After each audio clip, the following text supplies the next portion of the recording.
Current pension charge 2023 జనవరి అంటే అర్థం ఏంటి? పెన్షన్ ఛార్జీ పెళ్ళి అందరికీ అర్థమయ్యే భాషలో, డెలివరీ ఇప్పుడైంది. అది ఎవడేం చేస్తాడు? చంద్రబాబు నాయుడు ఏం చేస్తాం, మేమేం చేస్తాం? అంతా బ్రష్ పెట్టి చేయించేసింది జగన్మోహన్ రెడ్డి, అన్నీ చేసేసి. ఆ పోయేటప్పుడు ఈ పెళ్ళి ఎందుకు చేయడు? ఆగిపోవచ్చు కదా, ప్రజలు కలిసి వచ్చింది కదా, మేము పెంచం కదా, కూటమి ప్రభుత్వం పెంచదు కదా. నువ్వు పోయేటప్పుడు పెళ్ళి ఎందుకు చేసిపోయావు? అది జగన్మోహన్ రెడ్డి గారికి మతి భ్రమించి ఆయన చేసిన తప్పుల్ని ఇటు తెలుగుదేశం పార్టీ మీద పెట్టి ఒక చిన్న డ్రామా నిన్న షూటింగ్కి ఎవరు రాలేదు, ఎక్కువ చిన్న డ్రామా జగన్మోహన్ రెడ్డి నడిపించాడు. 5 సంవత్సరాల్లో 10 సార్లు జగన్మోహన్ రెడ్డి గారు కరెంటు ఛార్జీలు పెంపిన ఘనత జగన్మోహన్ రెడ్డిది.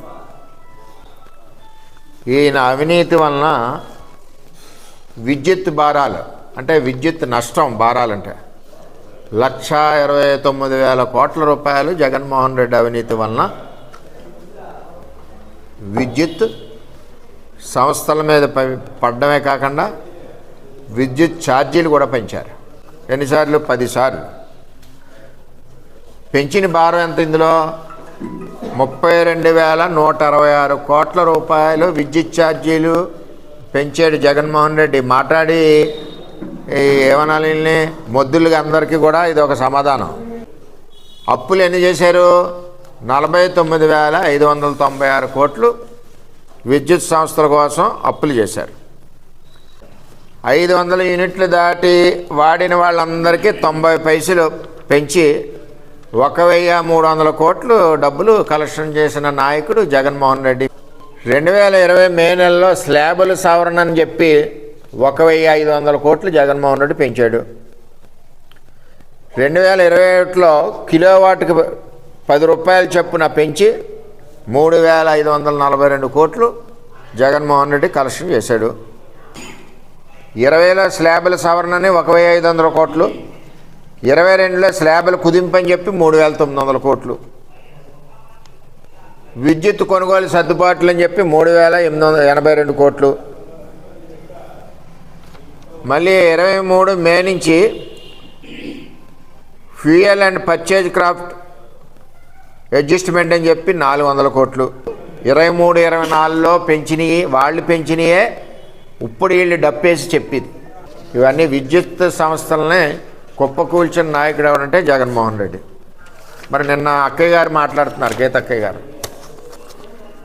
మరి గీతక్కయ్య గారికి చెప్పేది ఏంటంటే, అక్కయ్య 5 సంవత్సరాల్లో 10 సార్లు పెంచిన విద్యుత్ భారాలు ఆంధ్రప్రదేశ్లో 32,166 కోట్లు. అక్కయ్య ఒకసారి పేపర్ పంపుతాను, ఒకసారి చదువుకుని మళ్ళీ ప్రెస్ పెట్టి అన్నీ తప్పైనాయని చెప్పాలి.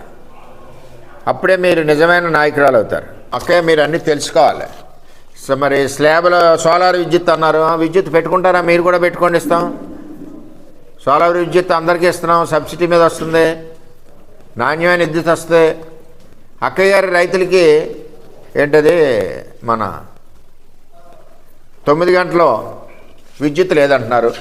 మరి అక్కయ్య SEZలో భూమి ఉంది కదా ఆవిడ, మరి ఆ భూమికి ఏమన్నా బోర్ కనెక్షన్ వేసుకున్నారా గీతక్కయ్య గారు? ఆ బోర్ కనెక్షన్ విద్యుత్కి అప్లై చేశారా? ఆ భూమి సర్వే నెంబరు బోర్ కనెక్షన్ పంపితే 10 నిమిషాల్లో ప్రభుత్వం విద్యుత్ కనెక్షన్ ఇస్తుంది రైతులకి.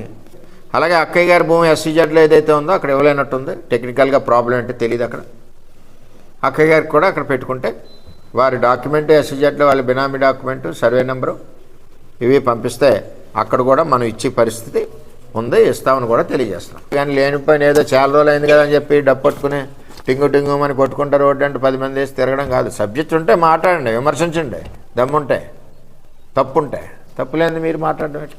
మీరు చేసిన తప్పులు మా మీద పెట్టడం ఏంటి?